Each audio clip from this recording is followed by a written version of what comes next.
tell us the name of your group and where it can be found. Oh yeah.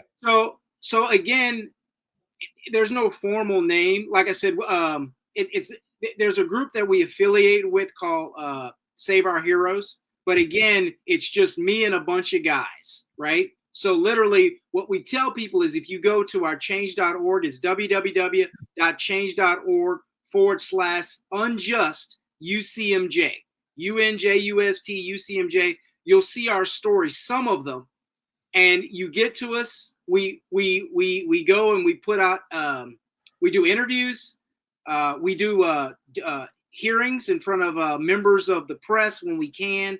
And now also there's a defense advisory committee that reports to Congress and DOD. And so what we do is we share these stories and with the public to put pressure on DOD to change these policies. Not having a group name is insufficient. I hereby dub thee Task Force Owens. That works, Task Force. And here's another thing. You need to set up a 501c for this. Right. Not a bad idea. Yeah, you have a 501c that gives you a little more clout. Okay. Like, because Redonkulous operates under second-class citizen, that's a 501c. Yeah. Okay. So I was going to tell you guys about Navy SEAL Keith Berry. If your listeners Google Navy SEAL Keith Berry, in his case, the 2-star, and we have a copy of the affidavit, came out, and it was President Obama and Senator Gillibrand at that time who started the process rolling. Gillibrand's a piece of work. Is the 2-star retired says, I felt pressure, and he also received pressure from the head JAG in the Navy and the deputy JAG. In fact, if your listeners Google the articles, you'll see it, where they did a hearing and then they classified all the information. Is this the declaration of Rear Admiral Patrick Day Lorridge? That's him. That's him. Stand by. That's him. Because what I can do. Yeah. See, we have a professional Intel weenie on the other computer. He's pretty good at that. There we go. Let's bring that up. Here we go. Patrick Lorridge. Yep. This is what you were talking about. And we have a copy of his affidavit where he says, and I'll share it with you, he said he felt that regardless of the merits of the case, they would come after him. And that's why he allowed that to happen. Okay. Now, his case was eventually overturned, though. It wasn't. Stand by. All right. There's a word here that we need to.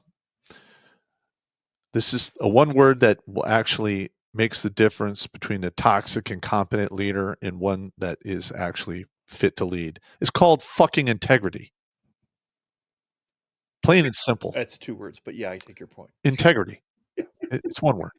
Oh, you're fucking with me. Yeah. Oh, okay. I'm the dyslexicist for a reason. Anyway, yeah, integrity. You're absolutely correct. Yeah. If you have fucking integrity, you're like, look, the dude's innocent. I don't give a fuck what you say. I'm not going to fucking burn this guy for nothing. Fuck off. It's just that easy. And if you're a 2-star general, what's the worst they're going to do to you? Say, okay, pack up and go back to Fort Living Room. So fucking what? You're a 2-star general. You have no fucking excuses for your lack of integrity. That's strictly my opinion as an old first sergeant. I'm gonna. It's right here. What Arvis is talking about is right here. Paragraph 4, upon review of the record, I have serious misgivings about the evidence supporting this conviction. Specifically, I did not believe the evidence supported the alleged victim's account of the events. I was inclined to disapprove the findings. 5, my staff judge advocate was Commander Dominic Jones, and my deputy staff judge advocate was Lieutenant Commander John Dowling. They advised me on my legal options regarding this case and tried to convince me to approve the findings of the case. Why were their advocates doing that?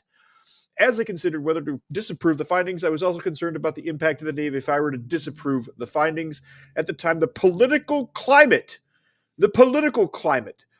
regarding sexual assault in the military was such that a decision to disapprove findings, regardless of merit, would bring hate and discontent on the Navy from the President, as well as the senators, including Senator Kristen Gillibrand.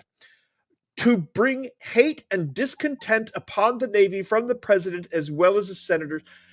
Are you fucking kidding me right now? This admiral was concerned that the President would hate the Navy if he showed integrity and went with what the evidence showed.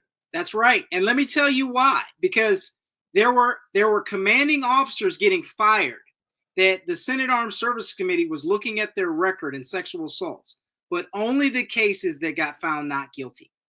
That they were looking at that. They even put it in your performance appraisal in the Air Force and the Army now. They put it on your certificates that you comply with the sexual assault, sexual harassment policy. So yes, pardon. he saw what was happening to all those other commanding officers, and he didn't want to be next.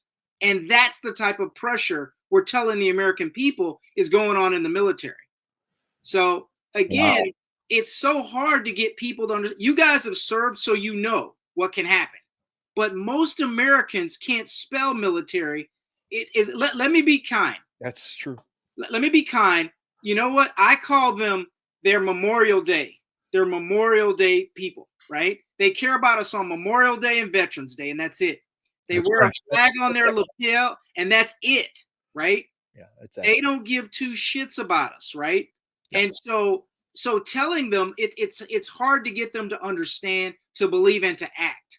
But thank you guys again for putting this story out, because most people are afraid. We're starting to get more and more bandwidth too. This is going to go wide. This is going to go as wide as I can make it go. When I went through what I went through in my MOS and intelligence were very small. There's 250 of my MOS, which was cryptolinguist and signals warfare specialist. I thought it was a fiefdom issue because these guys will camp on a unit overseas and stay there for years and form these little cliques, these little cults. So I thought I was dealing with a tiny little fiefdom, but listening to what you're saying, to what you're telling me and what you show me with these documents, by the way, I have all of your documents pinned up here. So as you reference them, tell me to bring up document X and I will, so we can see it. I didn't know it was this widespread. I didn't know it was this terrifyingly widespread. Watch Grunt Speak live every Tuesday and Thursday at 8 p.m. Eastern. And if you want to join Pop for Supporters Sundays, go to redonkulous.com/donate and make a monthly pledge. A link is in the Meat Gazer box.